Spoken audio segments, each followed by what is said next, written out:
যে যাই বলে বলুক, জানি রে আমি জানি। ঢালিউড তারকাদের প্রেম ভালোবাসা নিয়ে দর্শকের কৌতূহলের শেষ নেই। বিশেষ করে শাকিব খান ও অপু বিশ্বাস, এই দুই তারকার সম্পর্ক বরাবরই আলোচনার কেন্দ্রে। একসময় তাদের প্রেম, বিয়ে, সন্তান সবকিছুই ছিল গোপন রহস্যের মতো।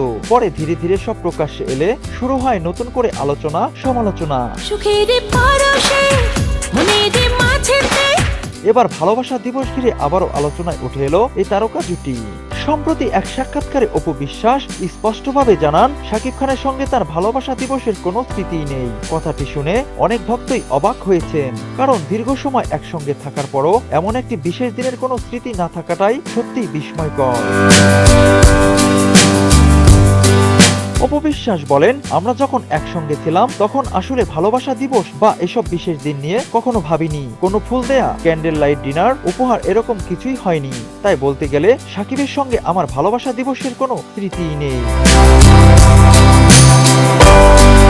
অপু আরো যোগ করেন, তখন তাদের জীবনটা ছিল খুব সাধারণ ও ব্যস্তময়ে ভরা। সাকিব সবসময় শুটিং নিয়ে ব্যস্ত থাকতেন আর তিনি কাজের মধ্যে ডুবে থাকতেন। দুজনেরই সময়ের অভাব ছিল, ফলে বিশেষ দিনগুলো আলাদা করে উদযাপন করার সুযোগ তৈরি হয়নি। অনেকে ভাবেন তারকাদের জীবন মানেই রোমান্টিক, সারপ্রাইজ, উপহার, কিন্তু বাস্তবতা একেবারেই আলাদা। আমাদের জীবনে কাজই ছিল সবচেয়ে বড় প্রাধান্য।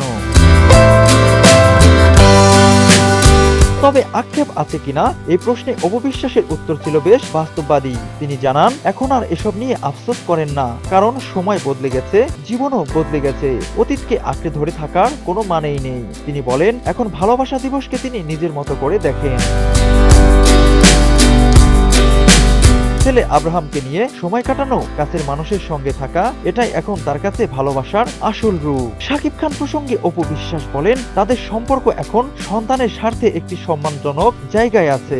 ব্যক্তিগত জীবনে যাই ঘটুক, আব্রাহামের বাবা হিসেবে শাকিবের গুরুত্ব সব সময়ই থাকবে। এই বক্তব্যের পর আবারও সোশ্যাল মিডিয়ায় আলোচনা শুরু হয়েছে শাকিব অপু সম্পর্কের না বলা গল্প, তারকাদের বাস্তব জীবন এবং ভালোবাসার সংজ্ঞা নিয়ে। ভক্তদের অনেকেই মনে করছেন, অপু বিশ্বাসের এই খোলামেলা স্বীকারোক্তি তার ব্যক্তিত্বের পরিণত রূপই তুলে ধরেছে।